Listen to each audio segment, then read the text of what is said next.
अस्सलामुअलैकुम। Inertness of noble metals.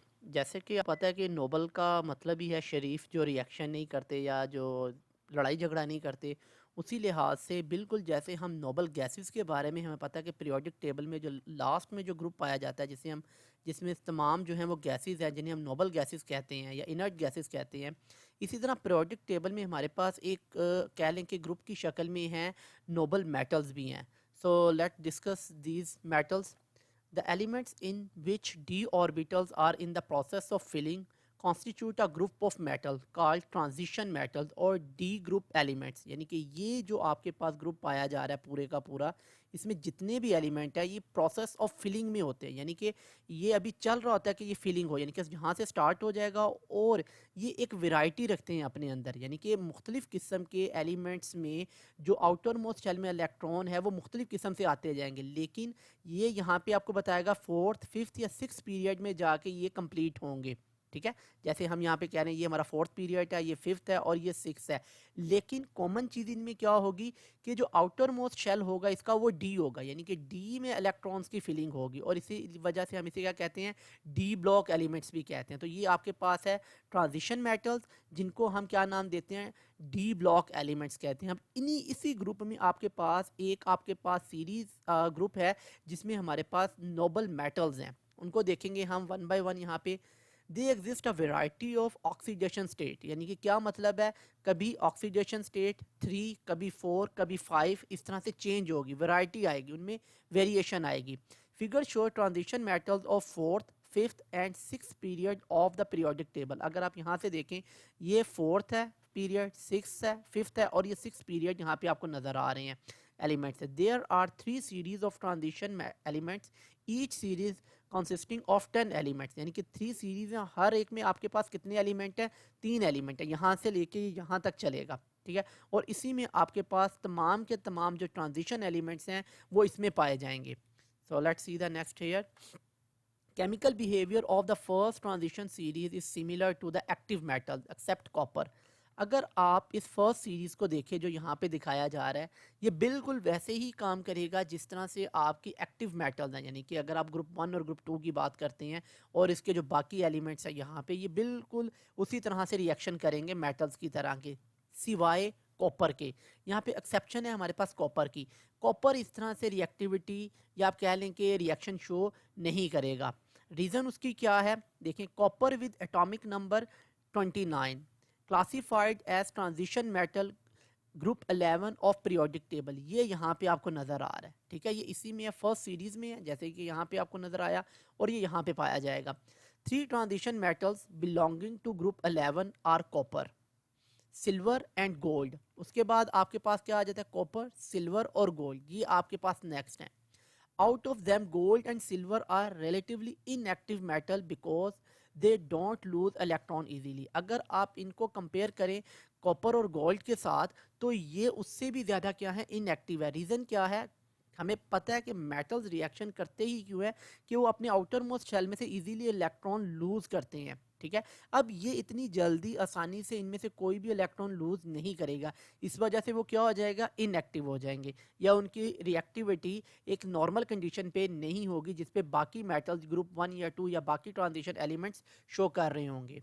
Silver is white lustrous metal. अगर आप सिल्वर को देखें तो ये चमकदार जो कि शाइन प्रोड्यूस करेगी इस तरह की मेटल होगी। It is an excellent conductor of heat and electricity, यानी कि इलेक्ट्रॉन इसमें से फ्री होने की वजह से इजीली क्या करेगा, ये कंडक्ट करेगा हीट को और इलेक्ट्रिसिटी को। यानी कि अगर आप इसको वायर में इस्तेमाल करते हैं या हीटिंग प्रोसेस के लिए कंडक्शन में इस्तेमाल करते हैं तो ये बड़ी इजीली उसको ट्रांसफ़र करेगा। It is also highly ductile and malleable metal.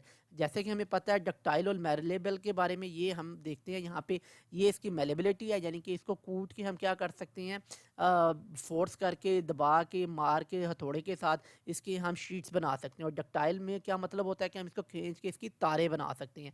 तो ये है हमारे पास मेलेबिलिटी एंड डक्टाइल होने का मतलब।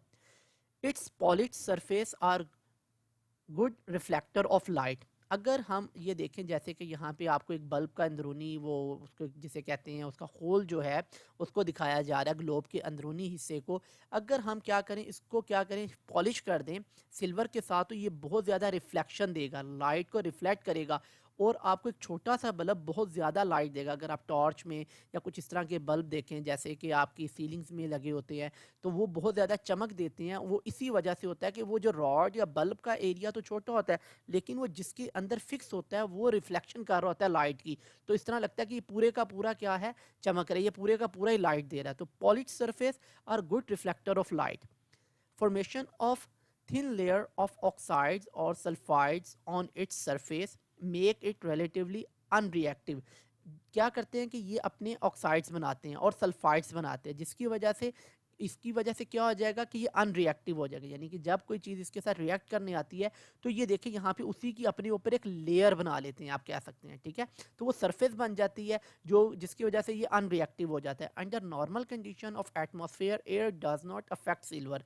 अगर आप नॉर्मल कंडीशन में देखें तो सिल्वर को जैसे वो जंग लगता है तो वो काम भी नहीं होता, ठीक है, और ये अफेक्ट नहीं करती उसको।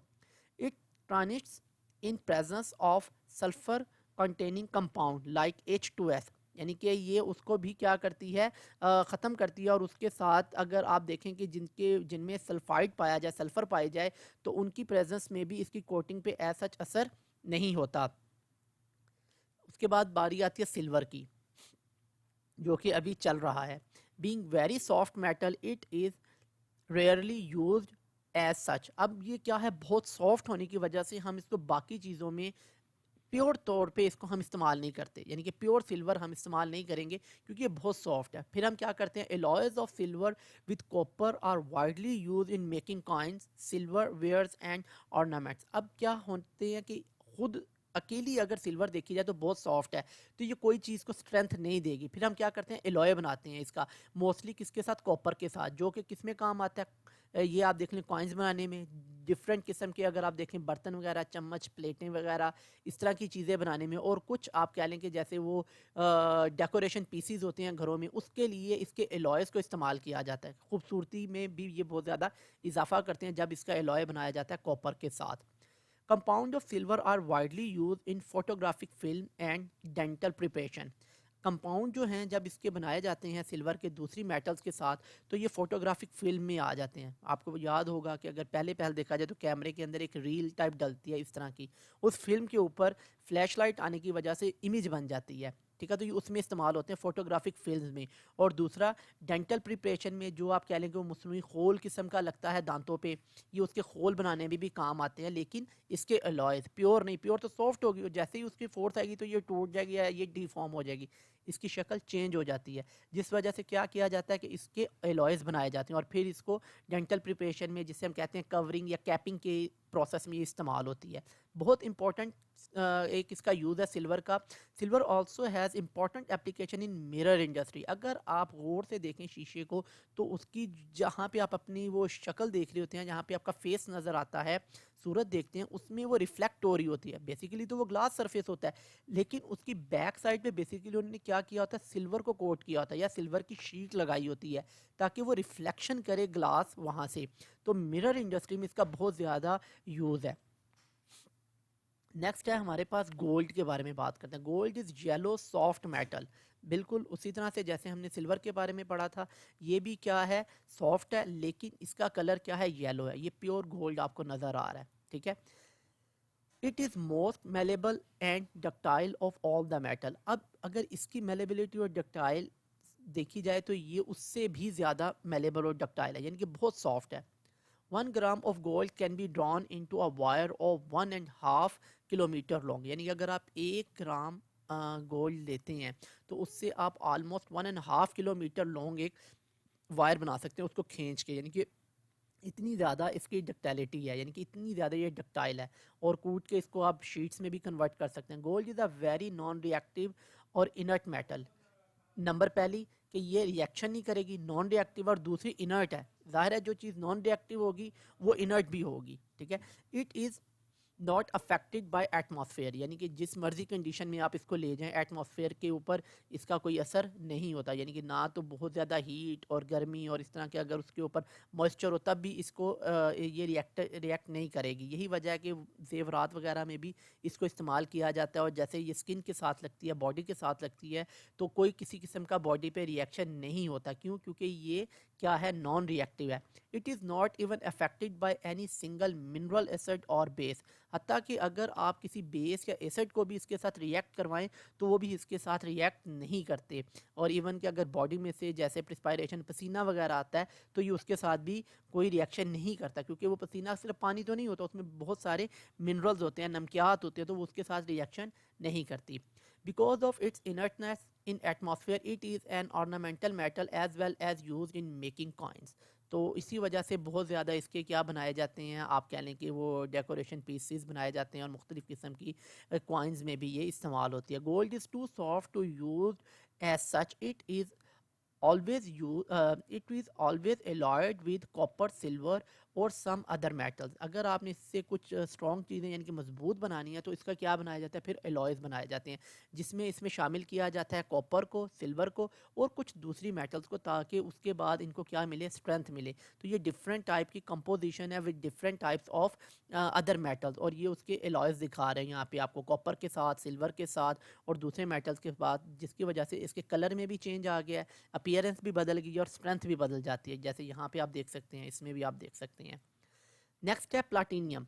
Platinum is used to make jewelry items because of its unique characteristics like color, beauty, strength, flexibility and resistance to tarnish। अब प्लाटीनियम जो है ये एक बहुत ही खूबसूरत किस्म की मेटल है, जैसे कि यहाँ पे आपको नज़र आ रही है, और मोस्टली ये किस में इस्तेमाल होती है, ज्वेलरी आइटम्स में, ठीक है। महंगी भी बहुत होती है, और क्या है, इसकी ब्यूटी बहुत ज़्यादा है, यानी कि ख़ास किस्म की अपनी ये खूबसूरती लगती है।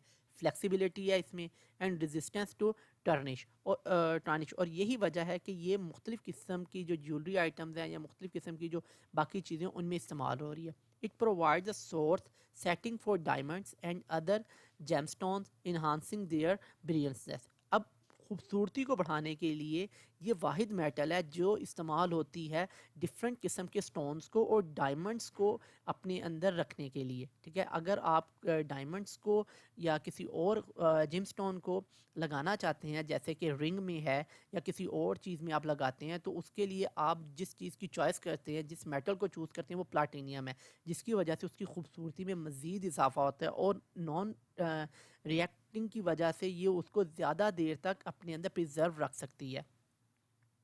An alloy of platinum, palladium, and radium is used as crystals in automobiles as catalytic converter। अब प्लाटीनियम की जो एलॉयज़ हैं, ठीक है, जिसमें हम क्या मिलाते हैं, प्लाटिनियम लाते हैं और रोडेनियम लाते हैं, उससे एज अ कैटालिस्ट हम इस्तेमाल करते हैं ऑटोमोबाइल्स में। किस लिए? जो एक कैटालिटिक कन्वर्टर बनाएगा, यानी कि वो एज अ कैटलिस्ट के तौर पे काम करेगा और कन्वर्ट करेगा आपकी ऐसी चीज़ों को जो कि टॉक्सिक हैं या पॉइजनस हैं, और उस इनकी वजह से, इनके एलॉयज़ की वजह से ज़्यादा पॉइजनस से या ज़्यादा टॉक्सिक से उनको कम टॉक्सिक में और कम पॉइजनस में या कम हार्मफुल में उनको कन्वर्ट करेगा। Let's see this one, it convert most of the toxic gases जैसे carbon monoxide and nitrogen dioxide being emitted by vehicles into less harmful carbon dioxide, nitrogen and water vapours. अगर आप यहाँ पे देखें, जैसे हमारे पास यहाँ पे है नाइट्रोजन ऑक्साइड्स, यानी कि ये नंबर एक्स का मतलब है कि कोई भी नंबर हो सकता है, 2 3 4, ठीक है, और यहाँ पे भी ये वेरी करेंगे, और कार्बन मोनोऑक्साइड अब इसको किस में कन्वर्ट कर रहा है, नाइट्रोजन में और कार्बन डाइऑक्साइड में, जो कि लेस पॉइजनस हैं और कम हार्मफुल हैं as compare to carbon monoxide और नाइट्रोजन के ऑक्साइड से। और इसको ये किस में कन्वर्ट कर देता है, वाटर में, कार्बन डाइऑक्साइड में, नाइट्रोजन में और ऑक्सीजन में। तो ये एज अ कैटालिटिक कन्वर्टर के तौर पे इस्तेमाल होती है। सो यहाँ से भी इसकी जो है वो इम्पोर्टेंस हमें पता चलती है कि ये इन्वायरमेंट के लिए इसके एलॉयज़ जो हैं वो बहुत अहमियत के हामिल हैं। Platinum is use in the production of hard disk, जो कि कंप्यूटर का एक बहुत अहम पार्ट है, उसके में इस्तेमाल होता है। Drive coating and fibre optic cables, जो कि आजकल बहुत ज़्यादा टेक्निक आपको पता है कि मौजूद है, जिसमें इंटरनेट में जिसमें फ़ाइबर केबल इस्तेमाल होती है, उसमें एज आ कोई मेटल जो है वो उसकी कोटिंग के तौर पे इस्तेमाल होगी। ठीक है, जिसमें से आपकी जो रेज़ हैं या जो रेडिएशंस हैं और जो लाइट है वो एमिट करेगी। Platinum is used in the manufacturing of fibre glass. अब फाइबर ग्लास जो कि लेटेस्ट टेक्निक है ये भी, जिसमें प्लास्टिक एंड ग्लास को मिक्स करके एक लिक्विड क्रिस्टल बनाते हैं, जो कि हमारे पास बहुत पहले से मौजूद है एलसीडी के नाम से, जिसको हम कहते हैं लिक्विड क्रिस्टल डिस्प्ले। उसमें भी आपकी प्लाटिनियम इस्तेमाल होती है।